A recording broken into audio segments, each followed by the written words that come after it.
रहबर मुअज्जम का एक जुमला मैंने पढ़ा। उन्होंने सोशल मीडिया में काम करने वाले नौजवानों को जमा किया था। नौजवानों को जमा करके उनसे कहा कि अगर, तवज्जो है आपकी, फरमाया कि देखो अगर मैं रहबर न होता,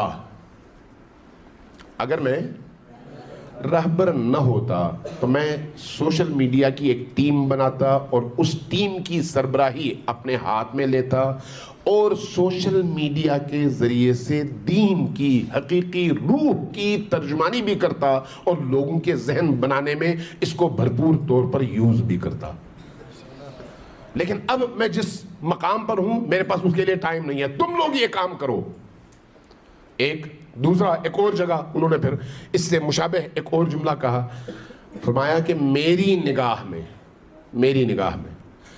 इस वक्त मस्जिद की नमाज जमाअत में शरीक वो जवान जो फर्ज नमाज अदा कर चुका होता है, उसके बाद जब वो उन इबादात की तरफ आता है जो नफली हैं, जिक्र है, तस्बीह है, इसी की तरफ आते हैं ना नमाज के बाद, कहा कि मेरी निगाह में उन अज़कार और नफली इबादात से ज़्यादा बड़ी इबादत ये है कि उसके हाथ में मोबाइल हो, उसकी उंगलियां मोबाइल के बटन पर हों और उनके ज़रिए से नस्ल नौ को मुनहरिफ करने वाले अफकार का वो मुकाबला करे और हक और हकीकत को अपने इर्द गिर्द की नौजवान नस्ल तक पहुंचाकर उन्हें इनहराफ से बचाने में अपना पूरा रोल अदा करे।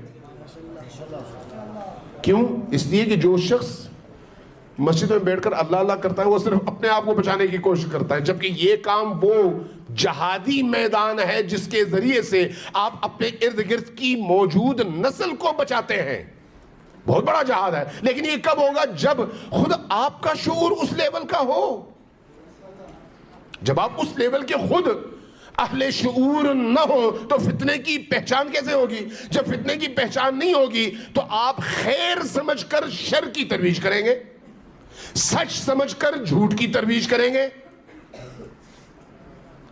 खिदमत समझकर आप तखरीब का काम करेंगे, खिदमत समझकर।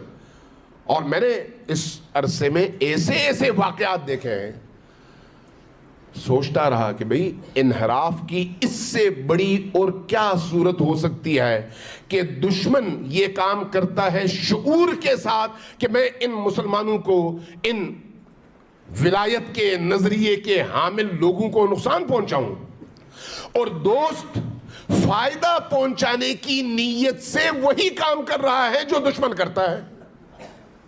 इससे बढ़कर जहले मुरक्कब और इससे बढ़कर नुकसानदेह कौन हो सकता है?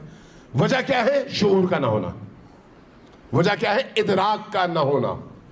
वजह क्या है? जज्बातियत और अक्ल का इस्तेमाल ना करना, जज्बातियत से मगलूब होकर अक्ल का इस्तेमाल ना करना।